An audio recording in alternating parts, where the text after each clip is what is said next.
Welcome back to Will at Work. I'm Kevin. Today we're looking at the Hanimex. I think this is 777. No, what is this? It's the electronic TV game. Oh, this is the 666S. Satan. 666 Satan. I don't know why they numbered it the way they did, but that's how it is. Now this is very similar. Way back when we were first starting out in this series, we looked at the TV Scoreboard. I think it was like the second or third one we looked at from Radio Shack, named TV Scoreboard. And it looks very much like this, except it's more black and white instead of blue and red. But it had a very similar design. Don't know if they purchased it from the same place or if they actually came up with the same form factor. Kind of doubt it. Probably bought it from the same Hong Kong company and just colored it with their own stuff, etc. Comes with an AC adapter. Good for them. Amateur, professional, master, power and serve, game reset, serve, game selector, on-screen scoring, works on color and black and white, etc., etc. This box is pretty rough. I already took it out of the box though. We'll take a look at it. It's all goofed up. Got to clean these wires up, but it's in really good shape otherwise. Let's take a look here. We got the base unit there, the little remote unit. I see we do have a English power supply fused, so that probably means we will not be able to get it to work, but maybe we can get it to at least show up on the screen, giving us a little something to tell us that it works okay. So about now, when you're watching this, we're probably at around 200 consoles. I've certainly probably made 200 videos at this point. Now, if you're looking at the official count, keep in mind that there's about 10 or so units that either didn't make the count because they didn't work, or they didn't make the count because I didn't consider them to be a video game console. And if you've been watching this series, you're probably aware of that, but if you're coming in here cold, you know, it might say that we're on like 189 or something, but in reality, we've probably filmed about 200 at this point in my personal collection. Hanimex. Input 240 volt, outputs 9 volt, 100 milliamp. Well, that's familiar. So we can definitely power this thing without the use of this crazy British adapter.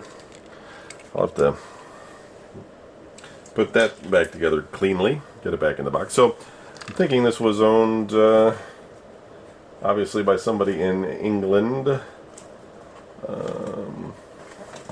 So it must be tuned to probably channel 36 on the UHF band, which is, for whatever reason, that's what they did with these. America, we had channel 3 and 4 on the VHF band, and in England, or maybe Australia, I'm not sure what channels they use in Australia, but if it's the same, then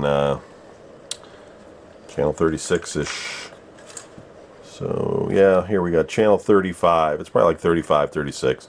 So 35. Use one 9 volt battery. 9 volt. Wow. I remember that when we did the other one. It was the only one I had that took a squared off 9 volt battery. And I believe at this point in our journey, I think somewhere around here I actually have an adapter, a universal adapter that has a 9 volt lead on it that can be plugged straight into that battery jack and it'll work. Well, I will find that and hook this thing up, and then we'll switch over to the video side and see what we get. But before we do that, I wanted to show you guys a couple other things I have for this. Now, this unit itself does not have what the Radio Shack unit had, which was a gun port. There's no gun port on here. But what I do have, and this probably goes to other units that I've done in the past, is I have this extra gun. So this probably goes to one of the other Pongs that I have that I didn't look at the gun. These guns are generic. They're almost all built the same way. This one has a bit of a snub nose. And I think if you unscrew this, this can extend, maybe not too much, but it turns into a rifle or a pistol. That's generally because the microchip set, or the processor that 90% of these things seem to work off of, is this AY38500. And it has the 4 games on it that you normally see, which is the Hockey, Pong, High-Lie, and Practice. But there's also 2 gun games. Now, not all of the units support the gun games, but the microchip does. And I want to show you this one, which is where you could buy the electronic target pistol, which looks exactly like that one there. This was just like a separate purchase you would make to be used with TV games with the pistol socket. So this was just like a separate thing you could get for, if your gun broke, or maybe you never purchased the gun because some of them, sold the gun separately. You would be able to purchase this and get the gun, for it. So that's kind of interesting. Tune down the brilliance on your TV set before using the gun. The brilliance. When was the last time you adjusted the brilliance on your TV? I don't know. So I have an extra switch box, which maybe for this one. No. This is just like the one we looked at for the Wonder Wizard. It has a special plug right there. So this might come up later. I'm going to hold on to that one on the side.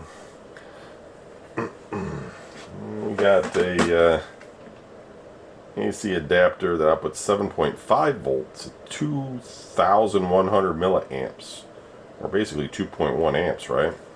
So what this one is for, I don't know, but it's not for any of this stuff. So we'll put that one aside. And we've got this guy here. Power supply. 60 hertz, 8 watts. Outputs 22 volts DC at 140 milliamp. Your guess is as good as mine, man. Wow. It looks kind of like a Telstar shape, but there's no 22 volt Telstar. 8 watts, 140 milliamp, that's really specific, man. I don't know what this one's for. It may not even be for a game system. That's really unusual. If it is, it's one of those early ones like an RCA Studio 2, though we had power for that. But it would be something along those lines to be that obscure. We'll put that aside. I don't think we're going to run into whatever that's for. I have a compressed t-shirt from Pack Tights. Compressed t-shirts. It was Midway Live 2002. So they must have had some sort of show, and they sent me a t-shirt like this. And I think it's a large. And I've never opened it. It cracks me up. And a power adapter, Vector GP, input 12 volts, output 5 volt DC, 2 amp. Okay, whatever. Okay, I'm going to wire everything up. We'll see if we can get this thing to at least show us something. If not, let's just assume that it's PAL and I couldn't get it to work, and we'll move on to the next one tomorrow. But here we go.